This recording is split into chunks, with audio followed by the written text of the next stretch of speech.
All right, are we ready? Oh, yes, here we go. Typical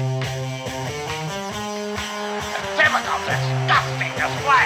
Oh, tonight we got them. Goldy, the Sulk, and JC. The typical disgusting display. And it starts right now.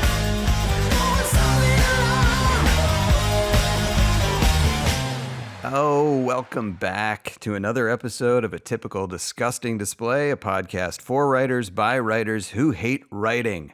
We are incredibly excited for today's show. We are going to be talking with Josh Robert Thompson in a little bit, and boy, he's just awesome. We've been working together now at Family Guy. He does so many voices for us, and of course, if you're a fan of The Howard Stern Show, you remember him quite well for pulling his fake Arnold on so many people. We'll talk to him in a little bit. But before we get to that, up top, we got a couple things to discuss. First of all, we got big news for this podcast. I sent you two the reports. Oh, yeah. You know, you start a podcast, you have dreams that, you know, maybe it'll go well, maybe it'll be popular. And you come to find it's a little tougher than that. But we just got a huge international report. We are number 98 in Iceland. I have a little bad news. What? We dropped to 99 because two people jumped. First joke of the day. First joke of the day. Did they jump the building, or did they? But this got me thinking because we got the international report, number 98 in Iceland, and we were like number 189 in the Philippines. Well, that makes sense. That's the JC effect. We call it. But it started us thinking: do we take the show on the road to Iceland and then the Philippines? First of all, I would gladly, of course, do this. Yes. My idea is that if we go to the Philippines, we get as a guest Andrew Cunanan's father. I have a lot of questions for him. Second In case I find fascinating, and I would just do an hour about his purported innocence. And what about Goldy? You had mentioned the guy who created QAnon. Yeah, we could have him on. The guy from the HBO documentary, I think his name is Ron Watkins. We could have him on where he thinks America is going. Yeah, just a casual. Does he want to put down. any theories out directly to Michael Flynn that we can just use to maybe, just do a second insurrection that takes 5 years to unwind? Yeah, and that was our slogan on this podcast for a while: where we go one, we go all. And so, I think that would fit in right in with QAnon, but wildly popular. Where we go none, we go nowhere. But what is? How do we explain Iceland? What is it there? Like what is drawing them to us? Literally in dozens. I have to believe we're close. The title of our podcast is close to some sort of like childhood fairy tale that we don't know about. And people think to deep dive into some bleak cultural lodestone. And then they get hooked in by us and keep listening. Yes, there's a famous Icelandic fairy tale called The Typical Dismissive Toad. They're just entering it wrong and they end up with us. Something like that. I love if you're that. in Iceland, just email us and let us know. Yeah. If you live in if you're a theater owner, if you can get 50 people into a theater in Iceland to come see us, we'll do it live. We will go. We'll do it live. And it is that goes for any city. Yeah, good call. Any city and any college. Yeah, we'll be like festival. What was it? The San Jose State Bulldogs. Anytime, anywhere, they'll play anyone on any field at any time. We'll do that. BS High. I was gonna say I watched it, by the way. That we watched that documentary of BS High. We're Sycamore. We're Bishop Sycamore of podcasts. We will go. You can have a festival where you're having like the Smart List guys, right? Yeah, and the murder podcast, and then we'll come in and just charge at them, and take an L. We will take an L at any podcast festival. Anyone.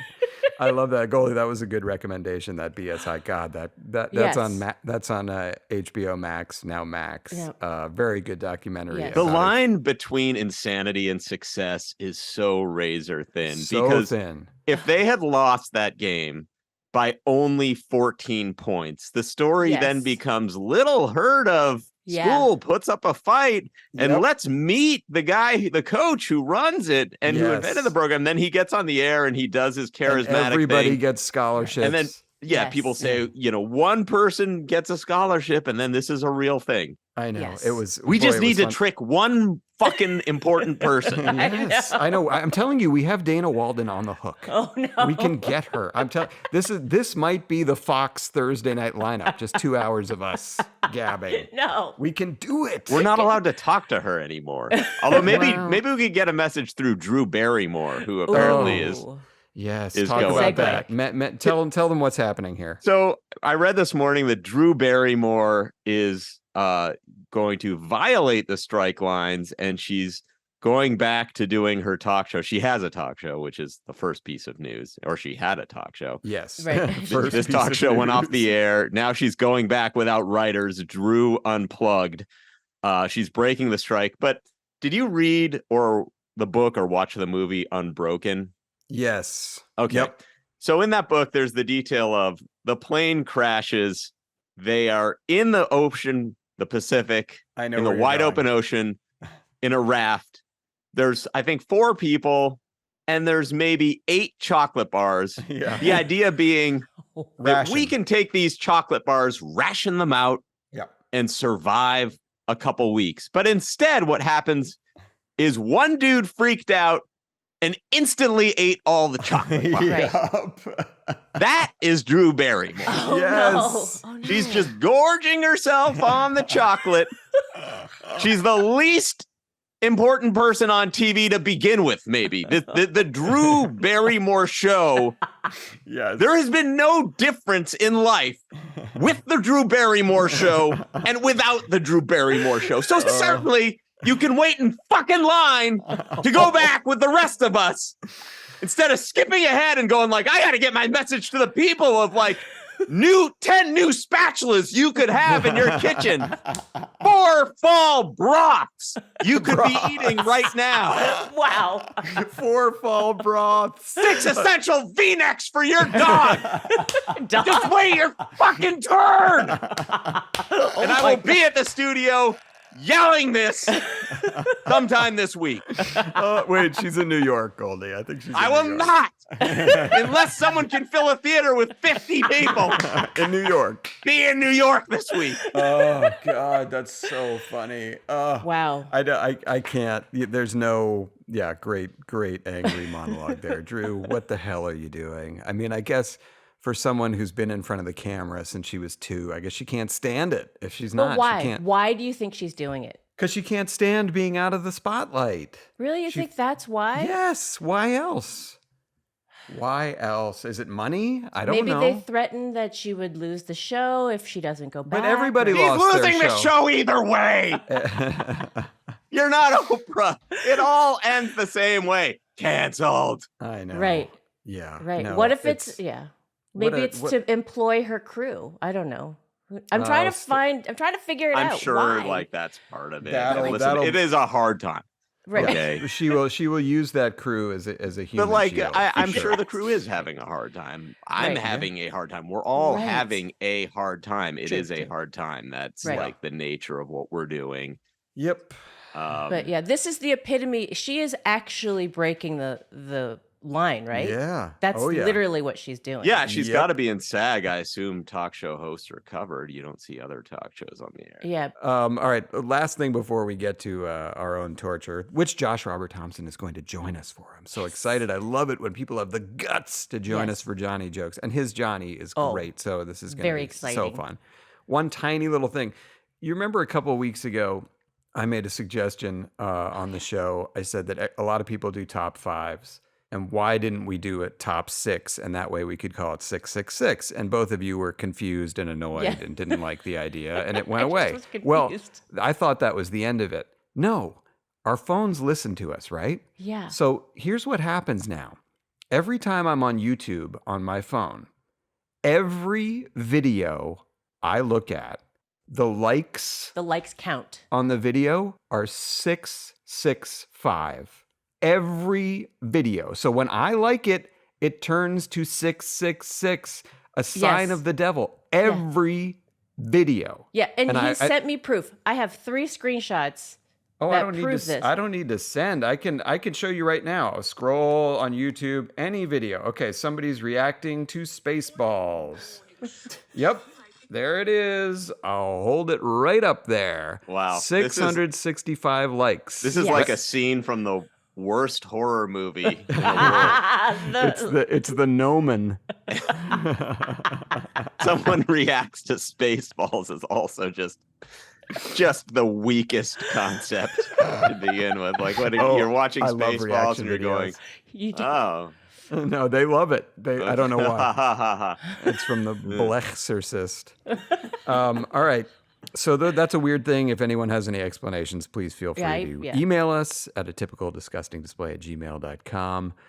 But right now, and I just mentioned it, he's disappeared. Hopefully he can come back up because his library looks beautiful. Oh, there he is. It's gorgeous. Our good friend Josh Robert Thompson is going to join us for Johnny Jokes.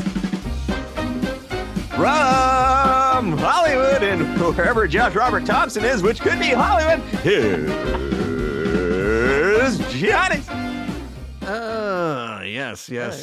And Josh, now we like to give our guests a choice of where they would like to go, but I'm going to suggest that maybe you go last because your Johnny is so spectacular and I don't want to waste it up top. So if you're comfortable with that. I will go last. Yes, I'll go last. All right, I will get us kicked off. Okay. Well, for the first time ever, scientists have grown a whole human embryo without sperm or an egg. Yeah, weird. The experiment was funded by Stanford, Big Tech, and Jewish wives. Jewish wives. Oh, boy. Well, maybe you heard about this and a kind of a nice story here. California will become the first state to recognize National Transgender Month next year. The celebration is set for March, but prefers to go by April. Oh. Yeah. That's a good Johnny. Thank you, sir. 2 for 2. Oh, don't count them out like that. That just ruins the next one. And here's a kind of a specific joke. Well, today, of course, is 9/11. And after over 20 years, 2 new victims of 9/11 have been identified. While the names have not been released to the public, Steve Ranasisi has his fingers crossed, thinking he might be one. I was very skeptical when I heard 9/11 and then the word victims. Yeah, usually that's you not pulled a it recipe, off. or not a recipe for success. Yes. All right, and here we're going to close with a little run here. NASA has greenlit a project that will create fresh oxygen on Mars. If the test is successful, they will try it next on Los Angeles. Yeah, that's right. We are currently on a smog alert here in Los Angeles. In fact, the air is so brown that state Republicans have signed a petition to send it back to Mexico.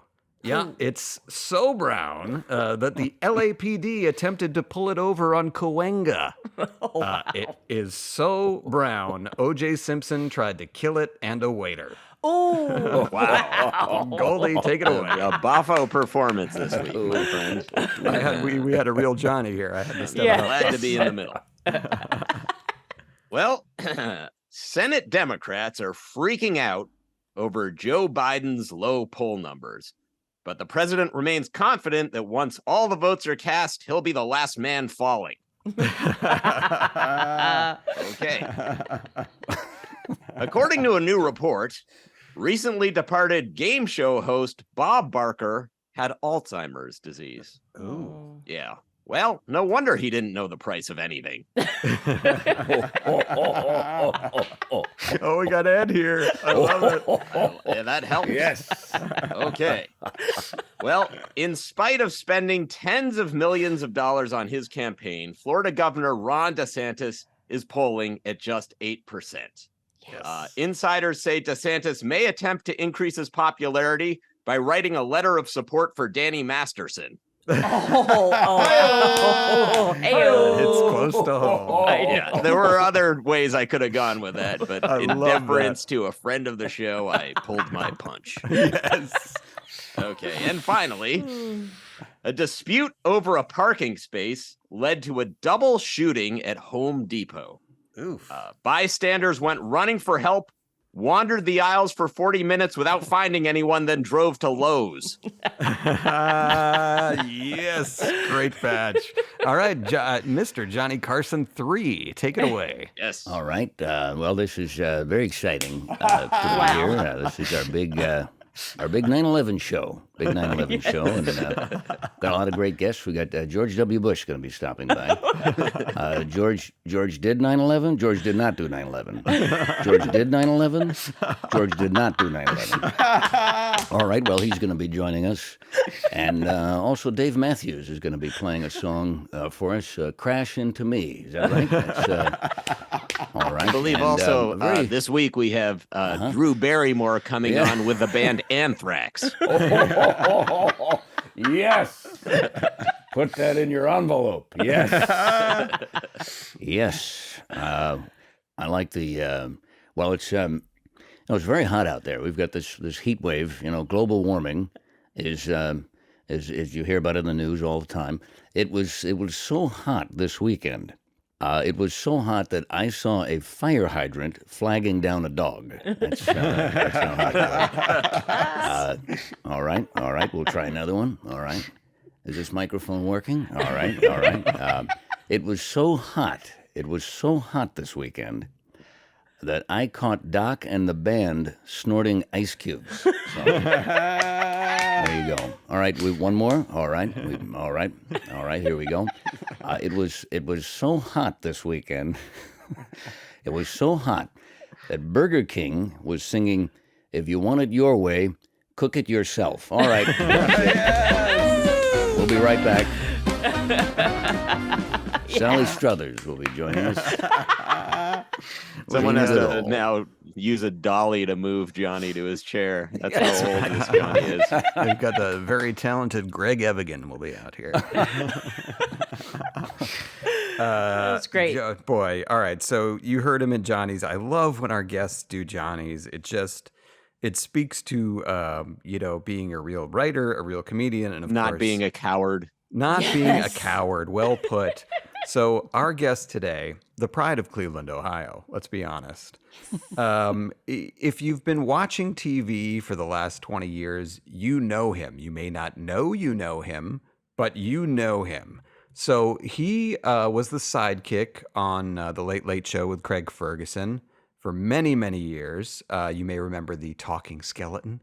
That was this man. And now we are lucky enough at Family Guy to have him do so many voices for us. And of course, the one that leaps to mind for me is his Morgan Freeman, which is so good that Morgan Freeman endorses it when Morgan Freeman cannot do it. He'll have this man do it. And this man is none other than hilarious actor, comedian, Josh Robert Thompson. Josh, thank you for being here today. You look so handsome. What a beautiful introduction. Yes. Oh, I kind of stumbled Thank you so much. I appreciate that, Alec. And as you talk about Morgan Freeman, one of the things about recording a show like this so early in the morning, at least for me, is that my voice is all craggly and tired, and it's perfect for Morgan Freeman. It just never sounds better right when you roll out of the bed and into the studio. So I appreciate that. So happy to be here with all of you today. And what a perfect day, by the way. Thanks for, it's the big 9/11 show, and Love that. boy, couldn't get anybody else, huh? Let's, People Josh are Robert unavailable. Thompson, 9/11 show. Let's Get him in there. And to be clear, for those listening and confused, we are recording this on 9/11. That's It will right. be Right. released on the very happy day of 9/18. Oh, okay, all right. So the big Recording- 9/18 show, all right. Well, now I can confidently say 9/11 was only my second worst 9/11. Who And Josh, do you have any friends named Andy who you can do your Morgan Freeman voice for? Andy, no, I don't have a friend named Andy, but My God. Andy will be a future friend of mine. There you go. Oh, Andy, I know you out there somewhere. I think it's safe to say I liked him from the first moment I met him. I'm imitating your Where might you go impersonation. in Mexico if you were to go just Oh, to a beach? Is who there a can remember the particular name of beach? that town? I'm What surprised. was the name of that town? It was Zihuatanejo. Zihuatanejo. Oh my God. It's Is so that good. what it was? Yes. Like getting an itch scratched. Well, it's funny because we did, so at Family Guy many years ago, I was lucky enough to write an episode called Three Kings, where we took, each act was a Stephen King story. And the third act was Shawshank. And there's a part in the actual movie Shawshank when Morgan Freeman gets out of prison at the end and decides to go look for this thing that Andy Dufresne had left him under a rock in the field in Maine. And there was one conversation earlier in the movie where Andy Dufresne had said he dreamed of going to this little town called Zihuatanejo in Mexico. And so then Morgan Freeman goes all the way out, finds this little box under a rock, pulls out a postcard from Andy Dufresne, and he says, and it says, "If you've come this far, maybe you're willing to go a little farther. You remember the name of that town in Mexico, right?" And I was thinking to myself, there's no fucking way I would remember the name of that town from like a conversation from 12 years ago. And so we put in the Family Guy episode, it was Cleveland Brown looking at it. "You remember the name of that town, right?" And he just goes, "Fuck." Like, he doesn't at all. But You Josh, remember? You remember the name of that obscure town that I told you about? Lo, those many decades ago. God, that Well, I impression sure is- hope you can, Oh my God. because otherwise you're fucked. Otherwise, you're not going to really be going anywhere. Maybe Pacoima or Panorama City or something like that. That's probably where you'll end up. Yep. Oh my Just God. a nice, comfortable place. So, Josh, I mentioned it in the intro. Pride of Cleveland, Ohio. You grew up in Cleveland. What do you get back there? Do you still have family there? What do you remember about? Yeah, I growing don't up in get Cleveland? back often. I don't get back often. I wouldn't say I was the pride of Cleveland, Why Ohio. not? Yeah, why not? I wouldn't say. When are you coming back? When are you done doing all that crap, that Holly and La La Land? What are you doing out there? Are you done? I heard everyone's on strike. Learn to code. Get a real job. I learned to code. Yeah, there's a lot of that. There's a lot of that. So the Chicago accent creeps down into Cleveland, huh? Kind of does, yeah. Yeah. Yeah. You hear that flatness of it. That flat. I thought my name was spelled. Jash for the first 15 years of my life. Josh. Josh, go down in the basement, get some pop. Cherry pop. What kind of No. what kind of local brands of pop did you have in Cleveland? Did you have any weird sodas? No, we just drank RC Cola. That's all we. Well, that's Yeah. God, what an admission of just having no agenda. What do you Just go, mean? I can't choose between Coke and Pepsi, so I'll just take the one that everyone agrees is worse. That's right. A 2 liter, no less. I actually prefer RC to Pepsi. I will go out on a limb and say that. I think RC actually does a better job of like imitating Coke, Wow. and Pepsi kind I of love tries that to you do know its own that. thing, and I think they fail. That's my takeaway. So if I see an RC, I'm not as excited as Coke, but I'm also not as disappointed as Pepsi. I don't wow. drink soda, but I would put Diet Pepsi 1. One. What? Wow. Yeah. Diet Pepsi is by far like, you like foul tasting. You just like it when it doesn't, when it's angry in your mouth. It's just the taste of an 80s diet. Oh, that's true. Tab. Wouldn't Tab be that? Tab. Oh, Tab is a was- 70s diet. Oh, you're right. Oh, wow. That's true. You know, they in the aughts, they came out with, I don't know if anyone remembers this, they tried to revive Tab, and they came out with Tab Energy. It was like they came in the slim cans. It was like right around the time Red Bull was going big, so Tab was like, this is our chance to come back. So a buddy of ours, Biggins, and we used to have this drink where we would drink vodka and Tab Energy, and we would call it rocking the vote. Vodka, Tab Energy. That's good. You want to come over and rock the vote? Watch The Sopranos? Yeah. The vodka will bring you down. The Tab Energy will bring you up. And so your mind will be at war with itself. We didn't mind the war. It was preferable to our resting mind thoughts. All right, so Cleveland, you don't call yourself the pride of Cleveland, although I'm sure people there are proud of you. There's a few people, sure. Well, I used to, because we have, basements in the Midwest, that I used to build talk show sets out of cardboard back when the refrigerators came in giant, cardboard boxes, and they would discard them on the front lawns.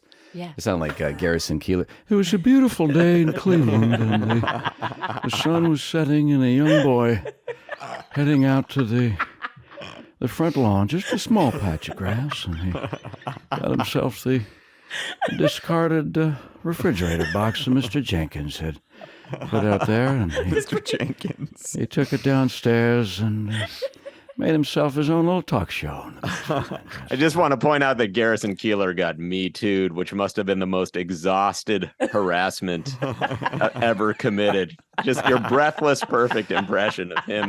Would you mind if I put my withered hand on the small of your back just for a moment? Guide you down this hallway. And how'd you like to work in radio production? The Lutherans could really use someone like you. I got to sit down for a minute. Oh, God. You're out. I love it. Did he really get Me Too'd? Yes. Yeah. Oh, my God. Is he alive? Yes. Okay. All right. Wow. I'm still here. I'm alive and well. Just watching the sunset another day.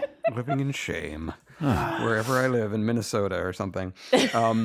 But I read that, and correct me if I'm wrong, that when you were very young, your grandmother bought you a cassette recorder, and that started you on your journey of kind of mimicry. You would record yourself and listen to it back and record what you said, like a talk show and all that. Yeah, the Fisher-Price tape recorder back in the day. So awesome. That was like my prized possession. It started, I was watching The Muppet Show during its original run. Yes, and, thank you. I saw the end credits. There were all these, it said Muppet performers, and I noticed at a very young age that there were all of these names: Frank Oz, Jim Henson, Dave Gells, Richard Hunt. And I didn't know who these people were, so I got a book. Dick Hunt. Out of the library called Of Muppets and Men, Nice. which I have now. This beautiful big hardcover book, and it was a history. It was sort of behind the scenes of the Muppet Show, and that's where I learned that these individual people did multiple voices on the show. I couldn't understand that. Yeah. And so that's And probably now my first impression, was trying to do the Muppet impressions off the TV. That's so cool. And what were people's first impressions of your first impressions? Oh, that's nice, honey. Oh, that's nice. Why don't you get a real job? Learn to code. What the hell? I'm 7. I love that learn to code is like clearly your catchphrase. Why is that a thing real now? job. But everyone comments that now. I don't understand. That's such an old, that's such an antiquated thing to say. Yeah, it's like when the computers were the size of the computer in war games. Like that's when you learn to code. But everybody's commenting that now on all of the any post about the strike Right. on Instagram. Really? Learn to Yeah. Yeah, learn to code. What are you talking about? What are you guys all right? Yeah, go work for Texas Instruments. Yes. Hot new company. That's it's so interesting that you bring up the Muppet Show, because that was such a huge show for people. And you're a couple years younger than we are, but basically the same moment in television time. Yeah. And I remember watching that show. And my older sister, would tell me the next morning, I could hear you laughing in your sleep. Oh. Like, that show had such an effect on me. It was so exciting. That theme song was like the most exciting part of the week. It was like, so were your first impersonations Muppets? Yeah, Muppet, Kermit and Fozzie Bear, those kind of impressions. But I think the big thing about the Muppet Show that was interesting was the first time, at least for me, a lot of people I imagine, that we were introduced to people like Milton Berle and Bob Hope and all the old vaudeville comics were basically in their golden years at that point. Right. But Jim Henson did a really amazing thing and sort of reintroduced them to everybody through that show. So I'd never heard of any of those people until that. Right. Danny Kaye, all of those guys. Yeah. Right. Oh, boy, Danny Kaye was funny. Yeah, he was great. He did that Inchworm. He did a song. He did Inchworm, but it was on the back. It was outside at the back of the Muppet Studio. And it was something I'd never seen before, where they actually took the show. They'd go backstage a lot on the show and show you everything going on backstage. But then they went outside and kind of hung out by these trash cans on this stairwell. And it was just a beautiful, poetic moment. But I think seeing like George Burns do his kind of patter, sitting by the piano as Ralph the dog is kind of bantering with him. I didn't really understand then what was happening. I didn't understand that it was like a nightclub kind of cabaret thing. Right. But I really locked on to the musicality of the jokes that were being told by all of those guys. And so I think that was the thing that first started me on my path to, doing comedy and voices. And can you tell in your head when you've got something like, I mean, can you, from the minute, is it hearing someone and you think to yourself, oh, I can nail this, or is it the first time you try? I think it depends on who it is, I mean, Morgan Freeman came out of the my De Niro impression. I was actually how? Well, with De Niro, what I do is I take the tip of my tongue and I kind of roll it back a little bit in my mouth. So, I mean, I'm doing the face now too, that helps. Yeah. But there's a little bit of a thing. And so what happened was, I was doing the De Niro voice, some video. I don't fucking know what it was. You really resemble him. I know. Some you fucking are him. bullshit. I don't know what the hell it was. Some prick was shooting me with the camera, and I was like, point it over here. Point it over here. And bring it over. You are like a deep fake when you know. change your face. But you learn to code. Learn the code. Learn the code. So, but then I dropped the tongue during this impression, and it went from this to then there was this kind of sound here. Oh God! But it was a little nasally still. And then I said, oh shit, I think I could do Morgan Freeman. So that was one that I just kind of fell into. And but over the years it's changed, and as he's gotten older, Morgan Freeman has a little bit of his voice is a bit thinner now. I mean, I do a lot of ADR for him. Yeah. I know, it's amazing. And which is wild. And but he has I think he has like kind of maybe denture flap. There's a bit more lip flap there. Yeah. So he sounds a bit more like this, and you'll hear a lot of this kind of business. So they bring Josh in to clean me up and all that bullshit. So then I sound like this. Hey, everybody. Oh my God, you're a plug-in. What is so great? I mean, obviously the impression is spot on. I mean, both of them. De Niro, unbelievable. Morgan Freeman, fantastic. But this moment we're living through in voiceover world, where it has been deemed somehow inappropriate that someone with your skin color would be doing the Morgan Freeman voice, but for the fact that Morgan Freeman himself has said, this is the guy I want doing it. So I love that for that impression. I mean, that must make you feel great. Are you allowed to designate a guy when you can't make it?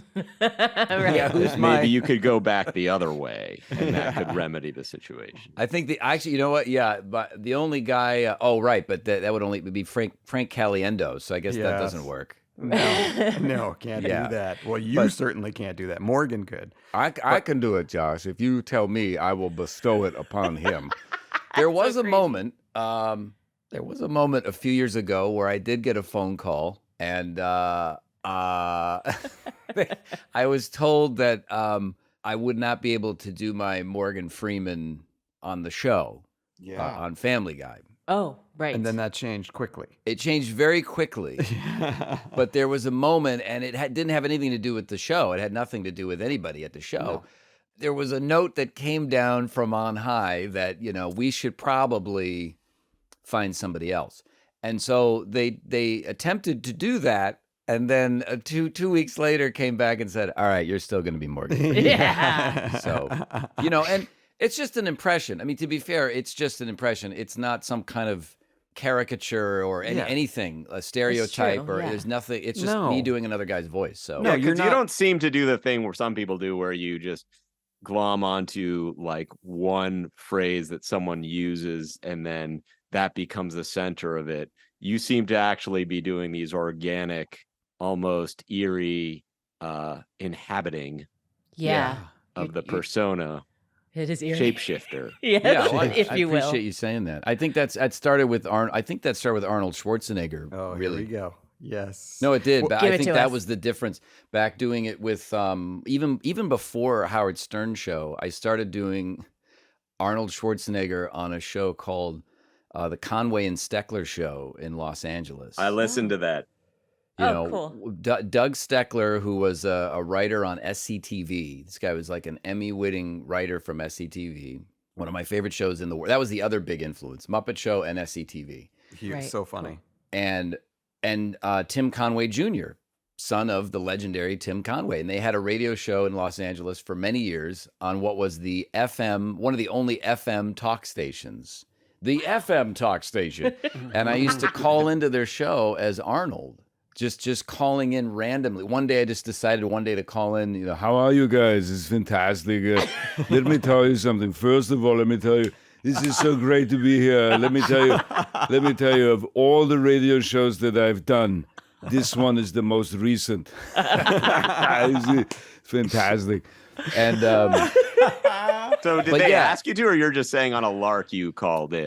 Yes, on a whim. Yeah. In fact, I was out of work. I had just quit my lucrative job at Blockbuster Video. Yes. Awesome. And wow, what a difference. And I was just drifting. I just had nothing going on, couldn't find work. I loved that show. I was listening to them in my car one night driving around, and I decided to call in. And that was it. I did that show I called in as Arnold for like a year, almost every night on that show. Wow. And I learned everything. I really learned about timing and comedy and just coming up with bits, because they just gave me this platform because they had they needed to fill time on So that were you show. collaborating with them and pre-planning, or was it just, hey man, just call in at like 9:40 and we'll put you on? Yep, it was just call in and go for it. And Wow. That's so awesome. And that I learned so much doing that, and then that got the attention of the Howard Stern show. And I have to credit Tim Conway Jr. because he's the one who made the call to Gary Baba Booey over at the Stern show and said, we got this guy that does this impression. But the big thing was the prank phone call to Fox and Friends. Yes.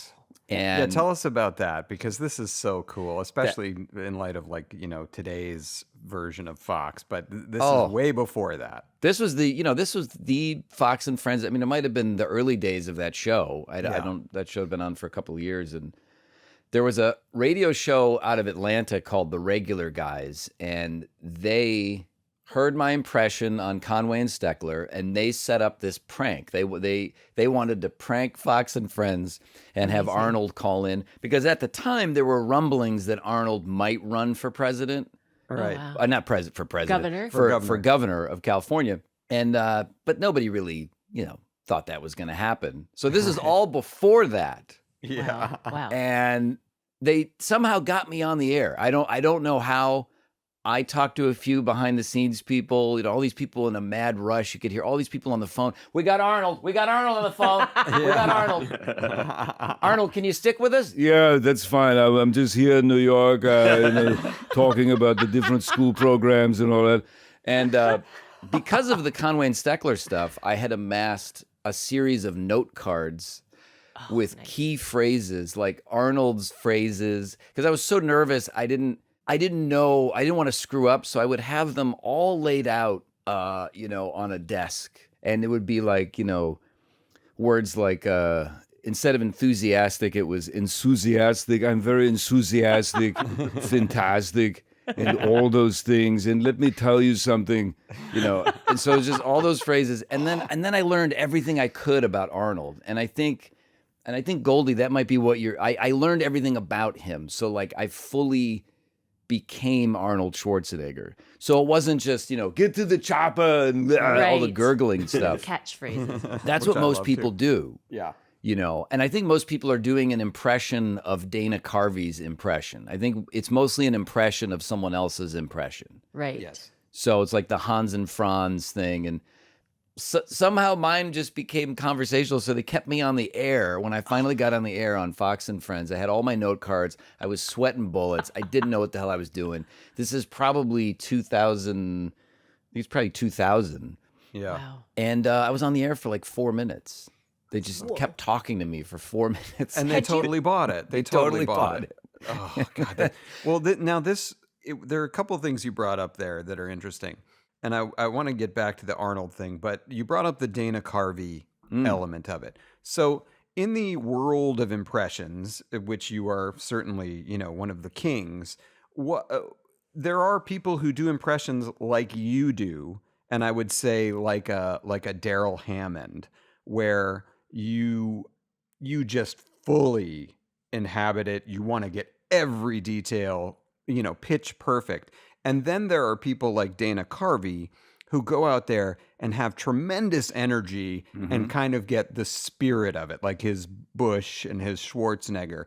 Yeah. So is there a silent war between people who do it like you do and people who do you look at people like Carvey like he's not God, the guy's just out there like what a dancing fool? No, when I was younger, yeah, I think I'm not in that. I don't think that way anymore. But I think when you're starting out, I think that's probably the way you would feel. Right. It's kind of, oh, look at this guy. He doesn't know it. That's not a Morgan Freeman. That sucks. Like in the early days, I used to have to deal with the early days of YouTube. I had to deal with that a lot because there were a lot of gamers that would do, half-assed impressions of Morgan Freeman. Right. Hello, this is Morgan Freeman. And, they'd get millions of views and people would say, this is the one to beat, dude. And then I would get really pissed off. And, Yep. I knew it. I knew it was real. I knew it was real. Yeah, because when YouTube came, it's like 1 million people can do a Stewie impression. 1 million people can do a pitch perfect Stewie impression. So what's the fucking point? Right. I feel like I was having this thought earlier this week about how, because you were in Late Night Talk as well. We were in Late Night Talk. And that this used to be such a special moment of the day. And in a way, the reason for the Johnny monologue was you did kind of get your news that way sometimes if you hadn't been able to watch World News Tonight or whatever. It was like there was this information gap in your day between reading the paper.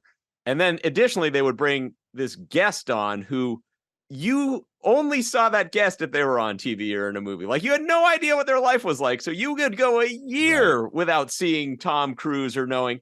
But now with the updating, the constant updates, and it must be for a comic like particularly hard because it used to be, hey, you can go on a talk show, you do your thing, and then people get excited you're coming to their city. But now do you feel this pressure to every day be like, now it's like Morgan Freeman commenting on Drew Barrymore going back and like this endless production that doesn't allow people the space to miss it. No. Yeah, I don't do that anymore, but I used to chase that every day. And it was only out of desperation that I just had to stop because it was like, what's hot today? What's topical? All right. Deniro talks about, Donald Trump. That's it. All right, good. Yeah. Do a face swap, deep fake. No, I'm over here doing like, George Lucas talking to Dustin Hoffman. I got my great friend Jeff Richards, who's a phenomenal impressionist. That guy, next level genius of impressions. He has a show where it's all deep fake stuff. He does a killer Dustin Hoffman. So the premise of his show is he never arrives. He's always late for his own show, so he has a celebrity guest fill in for him. Right. We've done 3 episodes where I've come on as George Lucas. Oh, awesome. And it's George Lucas just talking to Dustin Hoffman. And that is more satisfying to me than trying to chase down some fucking like TikTok 30 like other people can do that. I just can't. I can't do it, man. It drains my life essence. Yes. Well, now, how did you come to the George Lucas impersonation? Like, how did you even? Because I don't even know how that occurred to you to impersonate like a guy who's so soft spoken. Like, you never hear him talk. Here, I got the wig actually. Oh, it's so great. I love this. Is your neck about to disappear? Well, you know, Yeah, you put on prosthetics too for it, right? yeah, well, you know, let's see if I can. Let me just put my. Oh, I love it. There we go. There we go. Oh, there it went. Bye-bye. Wow, Hey, guys, it's a chimpression. Hey guys, George Lucas, creator of the Star Wars saga. You know, it's these new films are just it's just real crap. But yeah, I sold the company for $4 billion, or it doesn't matter. I'm so tired. I'm just so tired.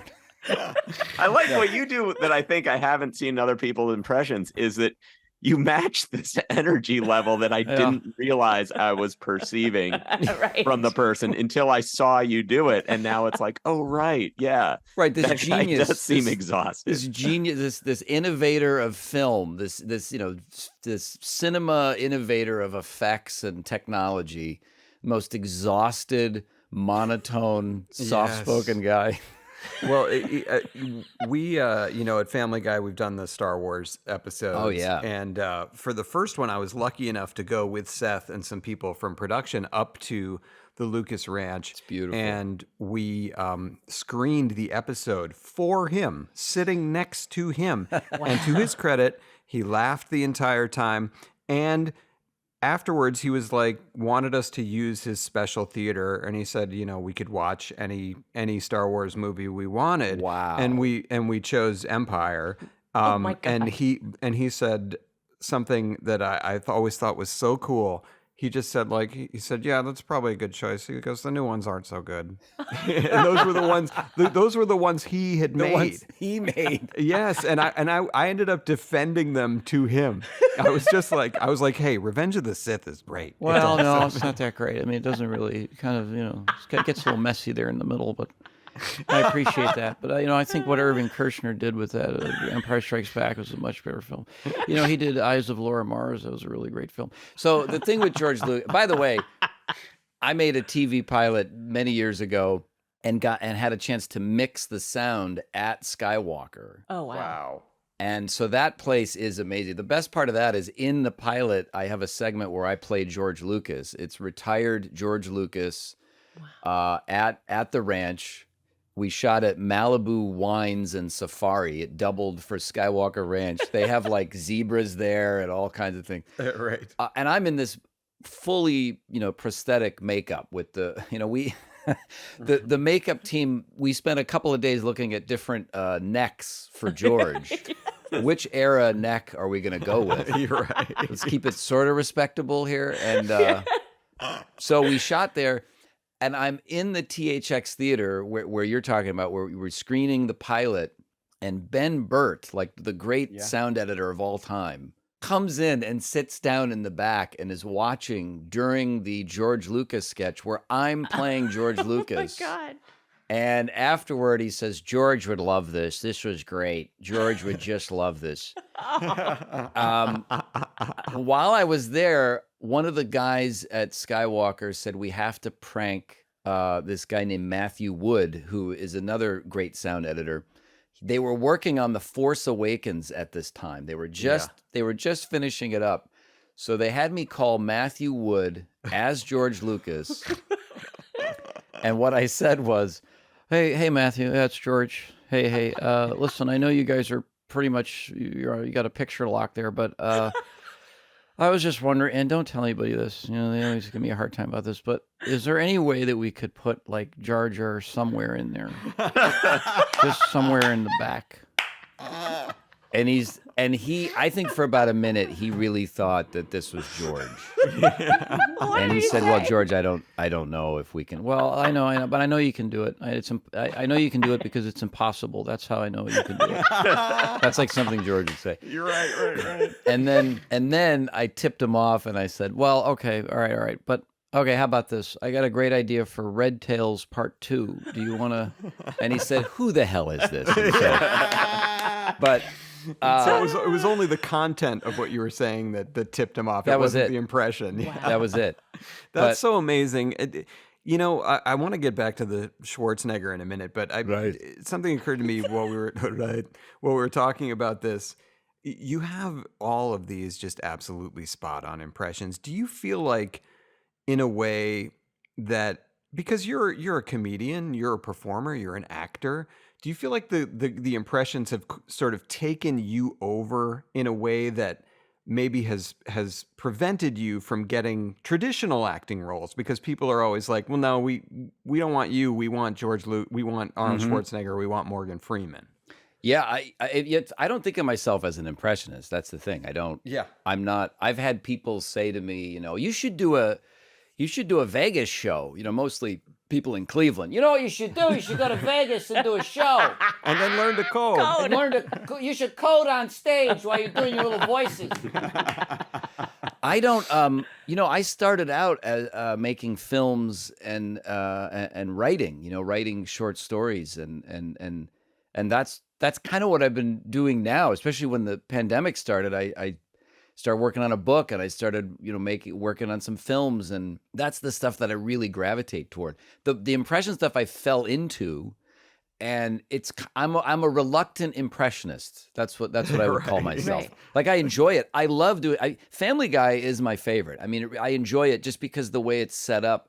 You guys just make it so easy, and it's so much fun, and it's not like this long, drawn out, painful. Because a lot of recording sessions on other projects, it's too meticulous, and they take all the fun out of it. Yes. Well, that's because JC's so good at her job. That's what I'm trying to say here. Has nothing to do with me.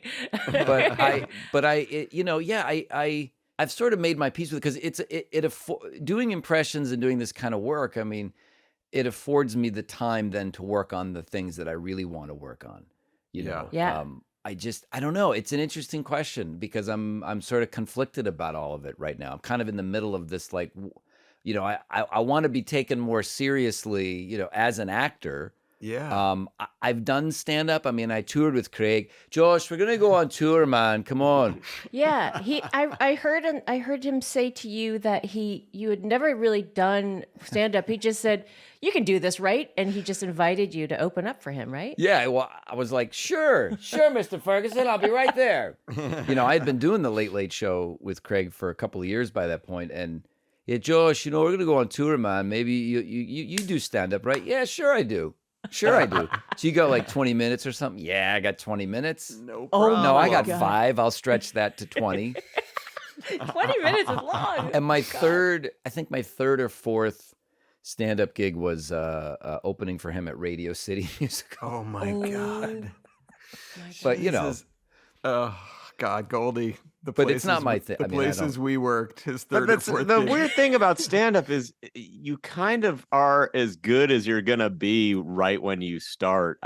Honestly, I never saw anyone get better. I saw people get more refined. They really, but it's like if you're funny and you can get up and your attitude isn't terrified, and especially if you're opening for someone else, yeah, it's like giving a toast at a wedding. The crowd is not, like, we always went in at open mics, the crowd hates whoever. But if you're opening for Ferguson, you're like you have a toolbox and you're funny, then I'm not saying it wasn't hard what you did, but I am saying that, like, you start with some money in the bank and you seem like a smart guy who can read a crowd, and you have so many reps doing radio or whatever. It's not like you're just thrown out there. No, that's exactly it. I think it's because I had been coming out of radio, and because I'd learned so much, on the Conway and Steckler show, and I was doing public access TV. I was doing local television for like a decade out in Chino, California, out near the men's prison. Yeah.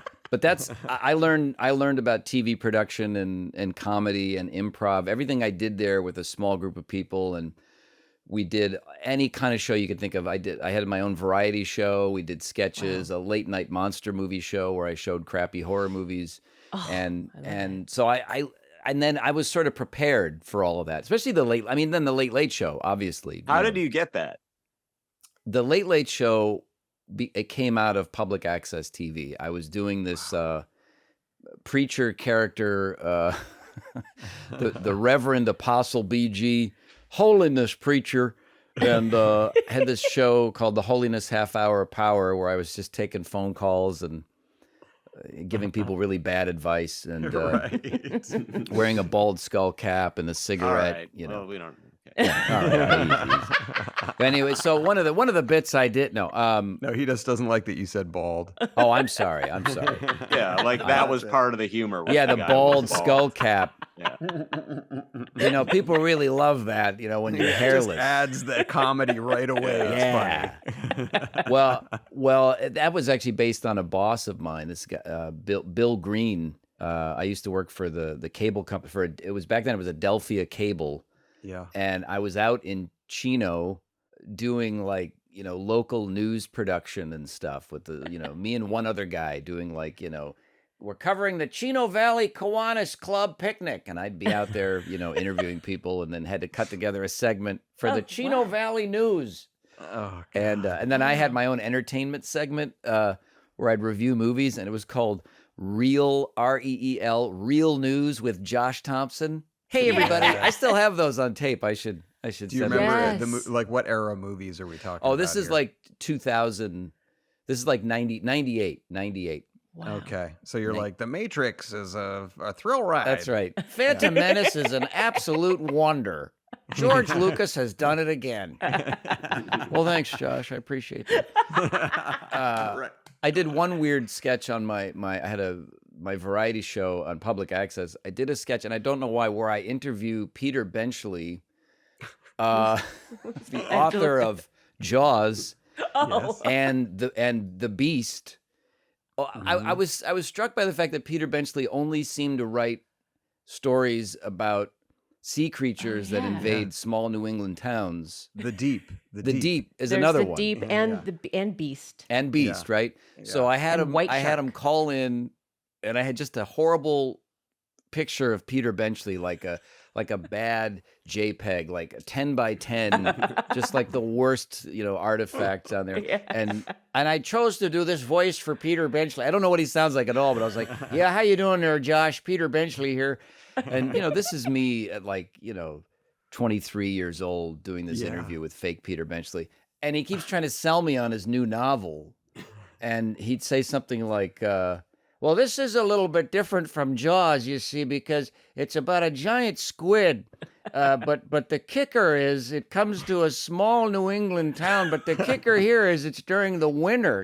Jaws was in the summer. And so it was just basically me improvising with myself.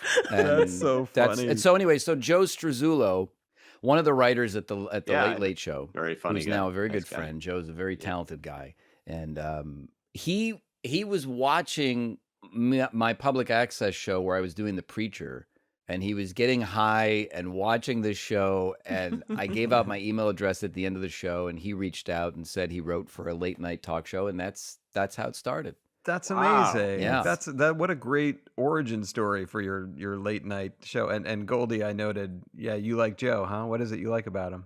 Well, he's bald. There you go. That's what I was getting at.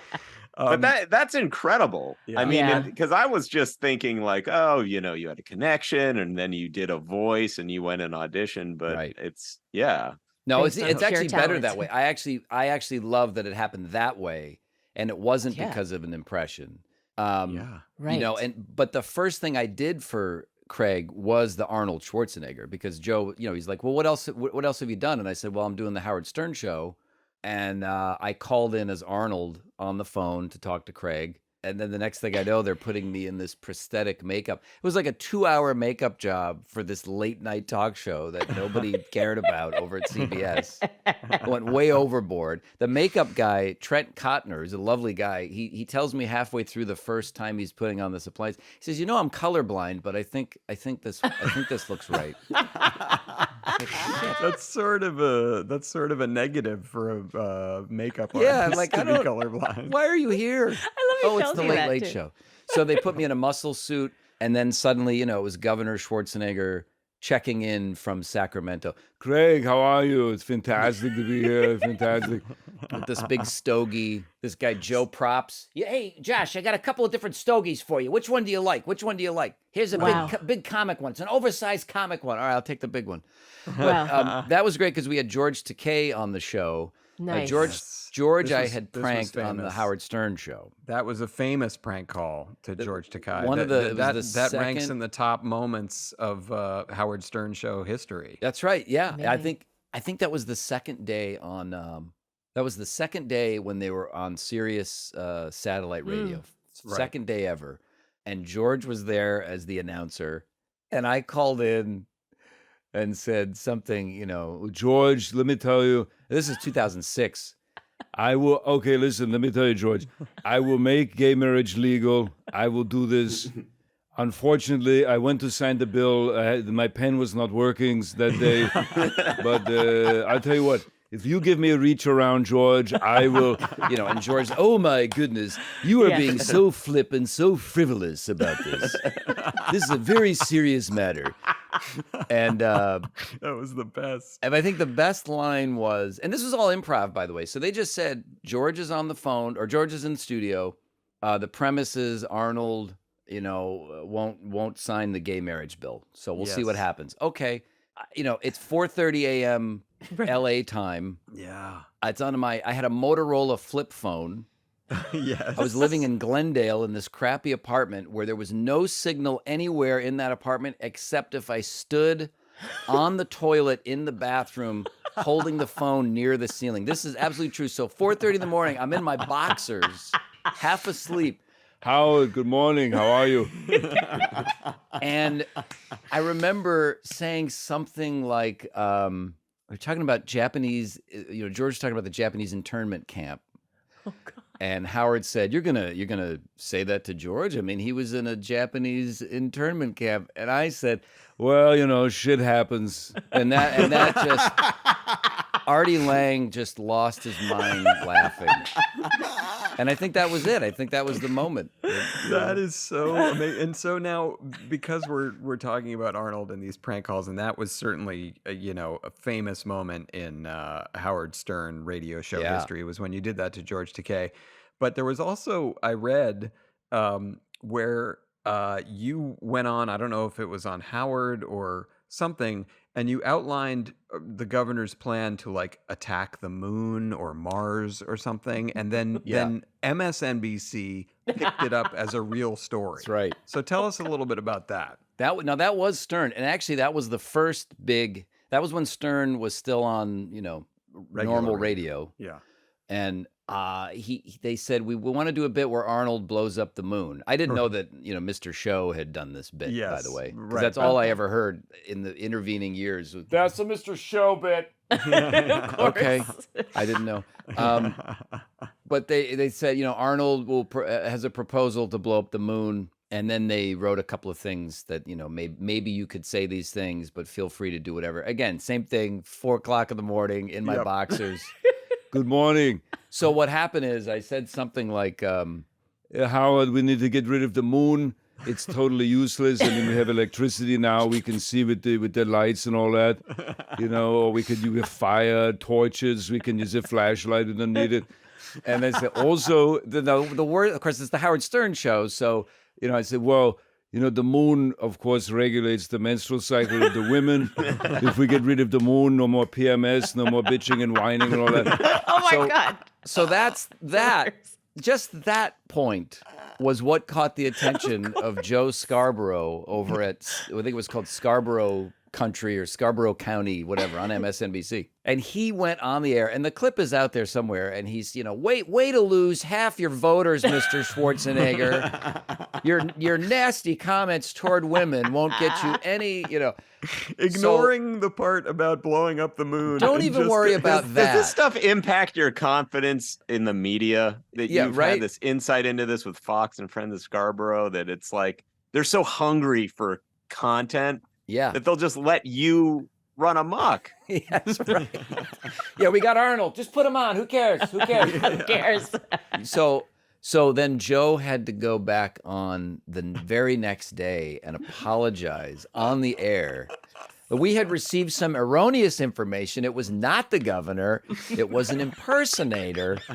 And I'm just sitting there going, say my fucking name. Yes, Say exactly. my name. Say my name. And I didn't realize that would be the theme of my entire career. Say my name. There's the name of our episode. Because your name is Arnold Schwarzenegger. Your Just- name is Morgan yeah. Freeman. Well, that was the thing and that I think that probably, you'd asked earlier about, my feelings on impressions and getting sort of pigeonholed. I think that above everything is probably the thing that is the biggest issue is, just people they never connect. Like even with Jeff Peterson with the robot on the Late Late Show.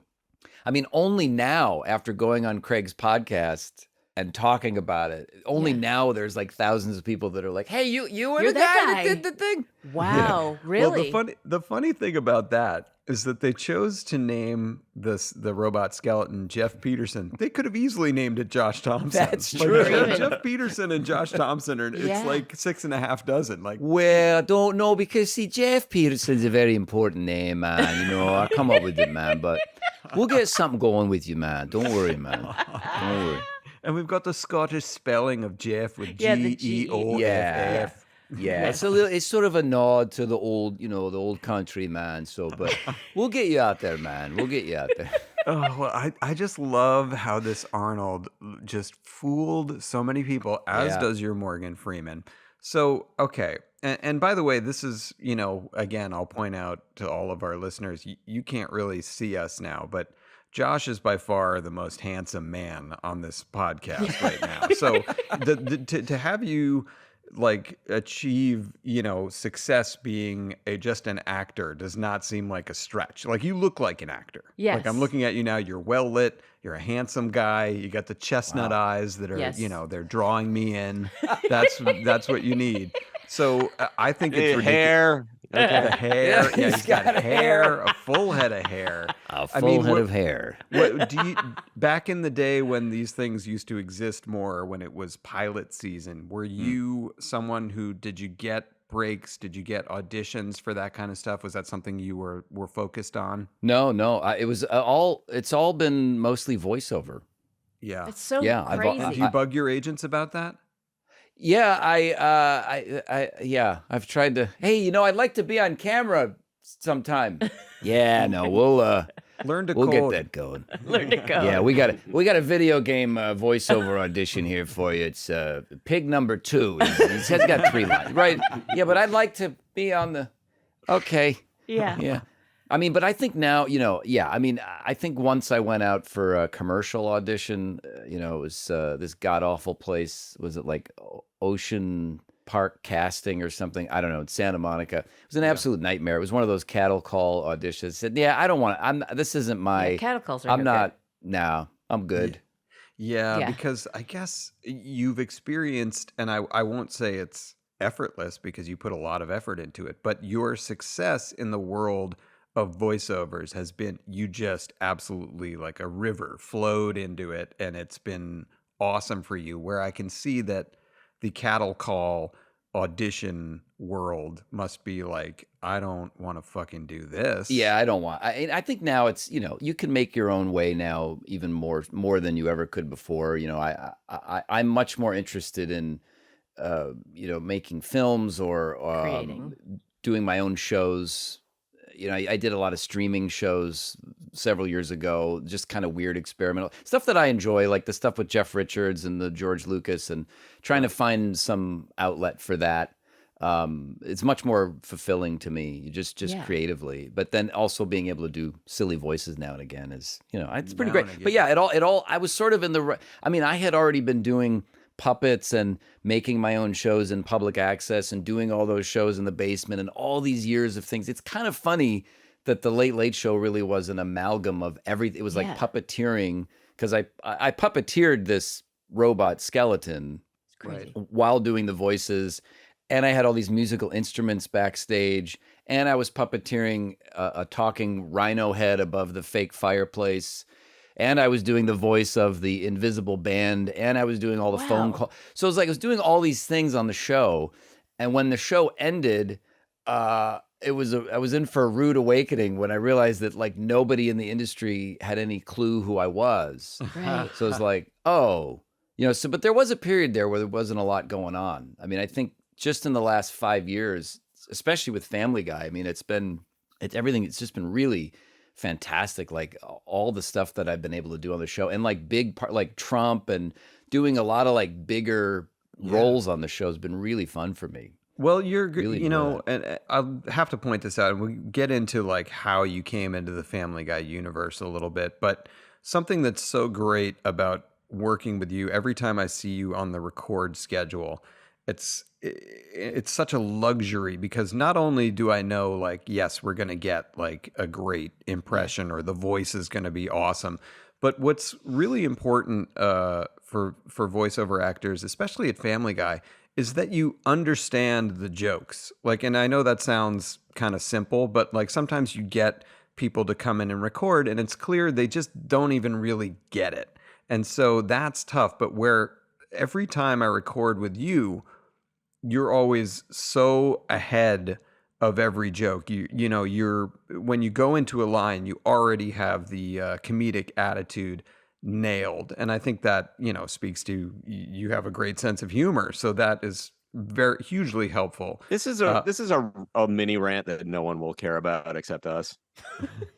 One of my qualms with animated stuff is that now there's such a focus on getting a celebrity to voice it. Mm-hmm. And it ignores the craftspeople like you who do it better.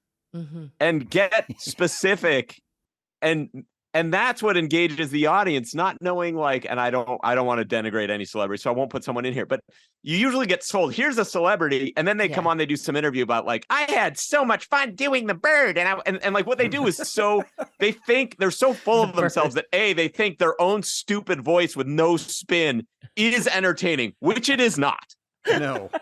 And two, the audience isn't sophisticated. They don't live in LA. They don't know it's that celebrity. So they're just hearing a pretty boring voice, divorced from what they know. Whereas people like you could come in and do the thing that makes a fifth grader on the playground want to do that impression to their friends, which is what makes The Simpsons successful. What makes Family Guy successful is the Peter Griffin. It's not knowing like, and Peter Griffin is Don Johnson. That was a good celebrity to slam. Anyway, I was going to say, excuse the interjection, but I just think that like I want to make that point. Yeah. And I want to also compliment you that you do that.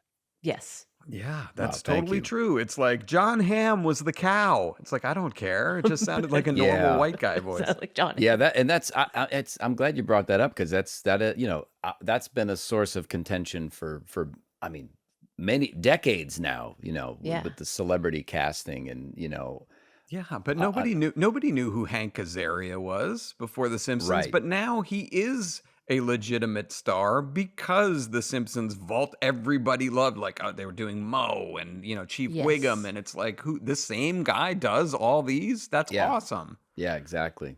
Yeah. So tell us a little bit about how you came into the Family Guy universe. Boy, it's been, that is interesting. It was a long time ago. It was, let's see. Of course, I well, was doing sleight of hand magic in Omaha. I was many years ago now. Young boy, Josh Robert Thompson. Garrison Keillor. Young voices. Do you have a Paul Harvey? Paul Harvey. Good day. That's all I remember. That's all I remember. My dad will love that. My dad listens to the podcast, and he and I used to listen to Paul Harvey together. God, he was amazing. But was it Linda LaMontagne who first It was Linda LaMontagne. Yes. Yeah, and she was our old casting director. She quite a character. She's a character. I will say she really was she championed me. She really was pushing for me. I don't remember when I started working with her years ago, maybe a show on Nickelodeon. It was a stop motion animated show called Glenn Martin DDS. It was a dentist, and it was I can't remember anyway, but I remember doing some voices for that. And then Yeah, I probably just did like a few voices here and there for Family Guy. Just to, if you look at the IMDb, if you look up my IMDb and then you look at all the Family Guy, it's like two, one season I did one thing. And then, last 5-6 years, it's been like, but yeah, it was just here and there. I just started coming on here and there. And I think that I don't know, Alec, if you were there. Right. It might have been when I was not there for a couple of years. And there was all this buildup, by the way. It was but when you came back to the show, I was told I was going to go into the studio and do a session. And I was told, all right, now Alec Sulkin, he has returned to the show. Who is that? And you need to really impress this guy. And I'm like, what the fuck is in it? You're going to go in there. Don't make any small talk with him. Which I've learned is true. Don't make any small talk. It's true. And don't look in his general direction. I mean, this is, and I'm like, who is this guy? Who are you talking about? Is this real? All respect. I'm like, I don't know who. Who? So I go in there and I am just, I'm shaking. I'm just so fucking nervous. You're quaking. It's ridiculous. And it was just the most pleasant, interaction. And you were laughing. But that's because you're Everything was good. great. I feel like if you he's weren't stoned. Yes. that works. That's what it was. That always helps. It just takes the edge off any introductions. No, but you were great from the very first moment, obviously, that I heard you. And you've been doing, you say, on your IMDb and the Family Guy credits. Well, I was looking at that last night in preparation for today. And the voices that you've done on Family Guy, it's like the Vietnam Wall in Washington. There are that many voices on there. It's crazy. Some of them I didn't, you know how IMDb is. Some of them I did not do. So there's I got it wrong. There's like Boiling Pot, the famous Boiling Pot where Peter's talking to a boiling pot. I'm like, that's not me. Yeah. That's like, it is now. John Viner. That's like somebody, that's not me. It's not me. Yeah, John Viner was not asked to be a part of this podcast. I haven't said that in a while. But people say, so on TikTok, all of a sudden, like, I don't know, 6 months ago, there was this resurgence of that clip from Family Guy, the talking pot, the boiling pot, and everyone tagging me in it going, hey, man, great job as the boiling pot. And I'm like, no, you got my name right, but that's not me. Finally get my name. This is a constant battle for you. Yeah. Well, you've been so amazing for us over the years, and obviously your impressions are just absolutely mind-blowing. They are that good. Yeah. And you've been very generous with your time today. But before we get into I believe you're going to be joining us for Top 5, which is awesome too. Yeah. Are there things that you're working on now that you want to let our small but powerful audience know about? Well, they're all things that I probably shouldn't talk about, only because when you talk about them, then they won't happen. Right, like sure. you jinx them. If you're writing something, but I mean, I am writing a book, and it's been very exciting. It's been very interesting. Goldy can give you some encouragement there. Oh, yeah? Goldy, step in, a book. Goldy, what do you got for me, buddy? Well, You're a bald man. That's what it's how dare you? I don't know you that well. You seem like you know. The one true path to happiness is writing your book and then watching as it doesn't appear in stores and then slowly turns up in little free libraries close to where you live from people who briefly had it in their possession because you gave them a copy and then thought you'd never find out that they got rid of it. Right. This has happened now twice to Goldy. Yeah. So my God. Been a fun run for us. Did you autograph them as well? Yes. Yeah. Yes. I love when I get those books at the thrift store. It'll say like, to Janie, never give up. Right. Well, Janie gave up. Yep. She gave up. So are you writing a book about your experiences and your your journey through Hollywood? No, it's actually it's fiction. It's cool. Yeah, I won't say anything else, but it's partly based on growing up in Cleveland, and so most of it is set in that neighborhood that I grew up in, and it's just something I can't get out of my head. It's something I've wanted to write for a long time, and I just decided now's the time to start. Squid during winter attacks your little neighborhood. Yeah, that's exactly it. The book is called Learn to Code, and it's a guide. It's a how to. I love that. That's our through line. Yeah. Well, Josh, thank you so much for coming here today and talking with us. Oh, it's my pleasure. Thank you, Arnold. Thank you, George. Thank you, Morgan. Well, you're welcome. Thank you so much, guys. May the force be with you. Take care, you bunch of weirdos. I appreciate it. I'm almost bald too, so don't feel bad, Goldy. Thanks. That's just so wonderful. All right, and now the four of us are going to go into a portion of the show we like to call Top 5. Top 5. Josh, that's the three of us singing, by the way. That's so really you know, good. Just so you know, thank you, JC. Really Put that good. together, and then we sound great. And there's a little auto-correcting, I'm sure. Goldy, this was your list this week. Tell the folks what we're top 5 about. The top 5 songs you hated when you first heard, but now have come around and love. Let's do it. Yes. Number 5 for me was Katy Perry's California Girls. Oh. All right. The Snoop Dogg verse might be one of the worst verses ever rapped. Yes. But it's a good song now, somehow. I love Katy Perry. And I like to hear it. Okay. Number 4, loathed this when it came out. Now love it. Madonna, Borderline. Oh.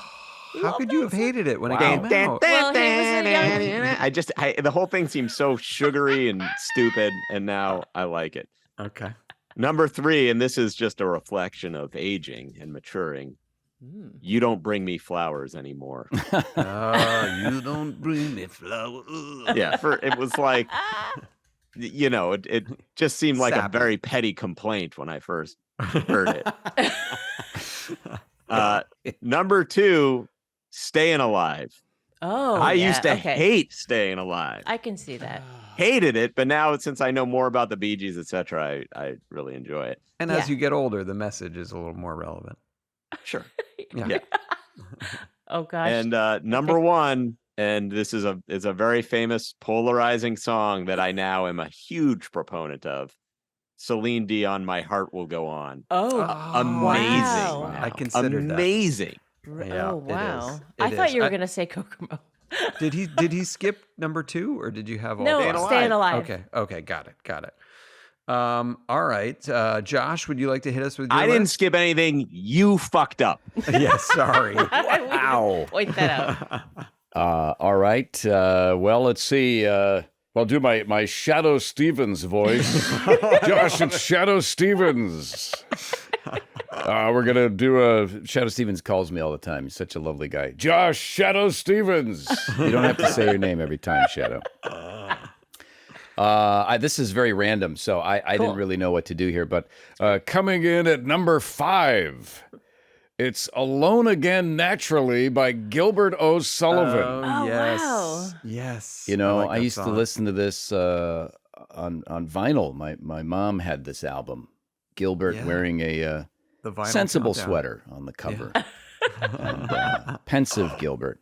But, the older I've gotten, the more I understand that song. So thanks, Gilbert. Naturally. That's number 5, Alone Again Naturally. Number 4 is Rico Suave by Gerardo. Nice. Yes. I hated that one too. Yeah, not a favorite. A close friend of mine had that on cassette single back in the day. Oh, the Single. Yeah, the single. Driving around Parma, Ohio, blasting Gerardo. Learn to Not a code. big Turn fan. that music off and learn to code. Yeah, turn that off. Gerardo thinks he's a music star. That's number 4. Number 3 is Dreamweaver by, is that Gary Wright? Yes. It's a good one. Yeah. Yep. Now, I mean, Dreamweaver was on all the time when I was a kid, and it always creeped me out. We've had the freaked me opposite out. experience with that. I loved it when it came out because the first time I ever heard that was in Wayne's World. I'd never heard it Oh before. yeah, right. Wow. And then now it's a turn the radio song. So we went in the opposite direction. Maybe that's when I fell in love with it. Was Wayne's World? Maybe that's Yeah. it. Yeah. Yeah. And the opening of that song, the instrumental opening, is very weird, very cool, Yeah. very creepy. Space agey. What was that? Number three? Was that three? That was Yes, three. it was. All right. Number 2 is Admiral Halsey. Yes. No, Uncle Albert, Admiral Halsey. Hands across the By water. Paul and Linda McCartney. Yes. Wait, what is it called? Uncle what? Uncle Albert, Admiral Halsey. That's Wow. We're so sorry. Yeah, Uncle Albert. What a great piece of music. Yep. And let's see, coming in at number 1. This is a weird one. I don't know why I wrote this down, but deeply dippy by Right Said Fred. Oh, wow. I don't even know that Very. song. I don't know that one. That's I a don't know Too Sexy. B-side. That's a B-side for all of you folks out there. Wow. Now you love it. You hated it. Now you- Deeply dippy by Right. Well, I love it because I have a close friend of mine who, a guy I grew up with, passed away several years ago. But he loved Right Said Fred, and I don't know. I now that I hear that song, it reminds me of him. So Oh, that's nice. That makes sense. That's Deeply nice. dippy. Great Deeply list. dippy, Both yes. of these Right Said great, Fred. great list. It's funny. I just want to mention Goldy. We've talked about our friend Todd Kidder. I went to high school with him, and he told me that when he was leaving our high school for the last time, he got into his car, and he was like, I've had such a profound experience at this high school. I'm going to just turn on our radio station, and whatever song it is, it's going to be me driving off for the last time. I want it to be something weighty with gravitas. And it was Uncle Albert, Admiral Halsey. So he's driving off and it's going, it's like so silly. So I love I that thought song you were too. going to say it was, hey, where you going? I'm going to Thompson's Clam Bar. That would have been great too. All right, here's my list. At number 5 is The Bat Dance by Prince from Batman. Yeah. It was such an infuriating song at the time because it has like 7 different tempos and parts. And now I'm just obsessed with somebody having that being their wedding song. It'd just be like a completely disjointed mess. But I love it. If you ever get married again. There we go. I can live out that dream. Not gonna Number 4 for me is Air Supply, All Out of Love. Wow, yeah. Which, that as a song. kid, I was like, this is boring. What is it? And now it just takes me away. Takes me away. Number 3, this is kind of a cheat. Any song by a band called The Weavers. So The Weavers were folk rock back in the 50s that my mom loved. So when we went on a college tour together, she just popped in this double CD and I was like dying of boredom. But now when I hear the songs, they remind me of that pleasant time being young. So I like That's it now. sweet. Number 2, Bop by That is a bop. Hanson. That is I, literally at the a bop. time, hated it, hated them, couldn't, Yes. it didn't care about any of it. And now I hear it and I'm just like, oh, the 90s. And number 1, Friends in Low Places by Garth Brooks. At the time, didn't like country music. Anything that was like country, I was just instantly like, hate it, don't care. Why is this sort of fleshy guy so popular? Oh my Now when that song Fleshy. comes on, I'm singing along with everyone else. That's a great JC, list. what do you Great got? list. Okay. My number 5 is Party All the Time by Eddie Murphy. I now love that song. Oh my God. That's a great choice. Number 4 is Rio by Duran Duran. Always loved. I know I didn't, when I was a kid, I thought they were so, okay, I have background on this. So Yeah. before I entered high school, I was in that video, We Built This City, right? So I became friends with China Kantner because we were both in that video. We started high school at the same time. We went together. We're like, I was the only person she knew. She was obsessed with Duran Duran. That Yeah. it made me hate Duran Duran. And so it wasn't until I was older when I was like, this band is amazing. And I love it. Stu's got to love that song. Great bass line. Yes, in that well, song. yes, he does. We listen to Duran Duran a lot. So, okay, number 3, Time After Time by Cyndi Lauper. I hated it when it came out. It is so amazing now. I hate it now. Oh my I God. love it. You're crazy. So I liked special. it at first. I hate it. I like Time After Time and True Colors. I do not like now. Turn the Yeah. radio. Okay. Bye. Number 2 is Wonderwall by Oasis. I hated that song. Always. I know, but I just thought it was so much hype and I just didn't want to like it. And now I'm like, this song is incredible. It's so awesome. good. Yeah.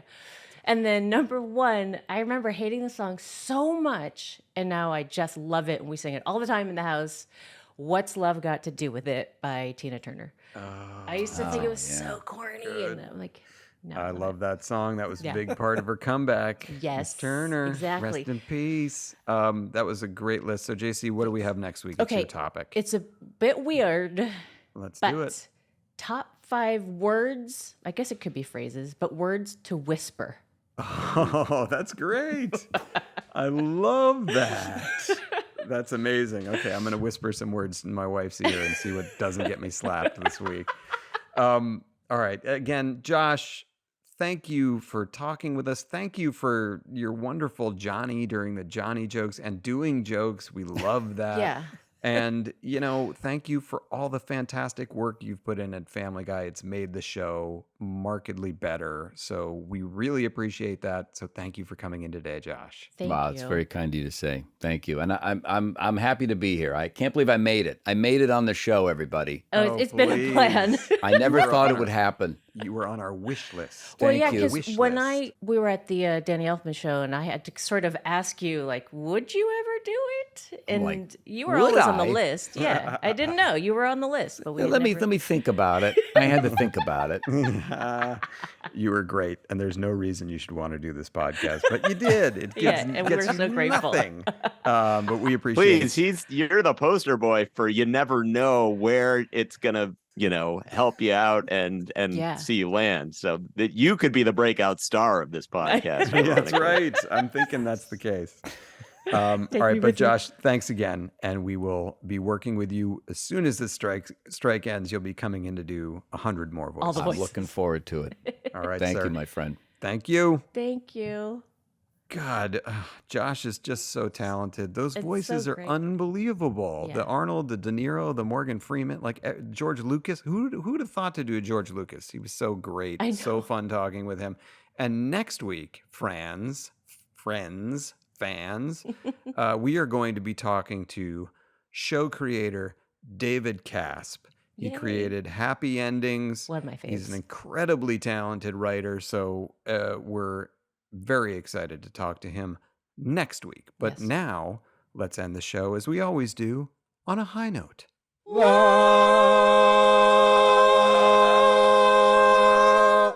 Oh, It thank gets you, longer Tom every and week. Max. JC, I have a feeling we might have the same high note, so I'm going to let you get at it first because maybe it means more to you than me. Well, this was one of those weeks where it could have been Coco Gauff winning. It could be when Stu played with Sublime, they were chanting his name. It could be Josh Robert Thompson. But I'm actually going to choose the Beastie Boys getting a corner. It's Ludlow and Rivington was named the Beastie Boys Square in New York City this Awesome. weekend. And for people who know me at all, this is the most important band in my actual career. It's the reason why I became an audio engineer, producer, because of Paul's Boutique. And I was messaging with Money Mark this And we're morning. in Brooklyn. Ask for Janice. There's actually a song called Ask for Janice, which is crazy. I was messaging with Money Mark this morning, which is also like a dream come true, and was letting him know that it wasn't about like how it was mixed or, it was more about that album was the album that made me curious about how could they make this? And I wanted to know how to do that. So Aw, What a cool address that would be to have. I know. Totally. For Beastie Boys Square. Yeah. That would be, that's the I know. hippest addressed instantly. Yeah, Hippest and address in a hip Ludlow and area Rivington, already. like I spent so much time there when we were in New York. That's so it's very just nice. Very nice. Well, I am going to take one of your potential high Yes, notes. thank you. Coco Gauff winning the U.S. Open Oh my God. was just what a great moment. Obviously, we're, as Americans, we root for Americans to win the U.S. Open. Like Yes. that's a whole thing. And Coco Gauff, being a woman of color there in New York, they fucking loved her, and you can feel that crowd. You can feel that crowd at the U.S. Open more than any other tennis crowd, really, because they're raucous. I mean, they go over the line often because they're like cheering on forced errors and faults and stuff that's not really cool. But boy, that moment was awesome. Yeah, I got so as Danny Smith might say. Yeah, I got goosebumps just thinking about it. I got goosebumps just watching it. So I was ugly crying the whole time. Coco, congratulations. You did us proud. For real. I'll just say my high note is therapy, that I've re-engaged with a form of therapy. Nice. Don't want to go into any more details, but, get jack some off help, therapy. people. No, it's not jack off therapy. Okay, I'm just guessing. You didn't say what it was. It's not jack off therapy. All right. Well, that was a very quick, succinct high note. I think that's awesome. It doesn't all have to be you blabbing about fucking tennis. It's true. As I always do. Well, I agree with you. I've been with I call him my new therapist. It's been almost a year now, and he's the fucking best. And I'm so happy that I did it, even though I didn't want to. Yeah. Right. You're his least favorite patient. He tells me I'm beautiful, Goldy. Yeah. All right. Well, that was a fun show this week. So good. Thanks, Josh Robert Thompson. Thank you all for listening. Thank you two for being awesome. We will be back to talk to you again next week. You might. Chemical disgusting display. That was fun. And it stops right now.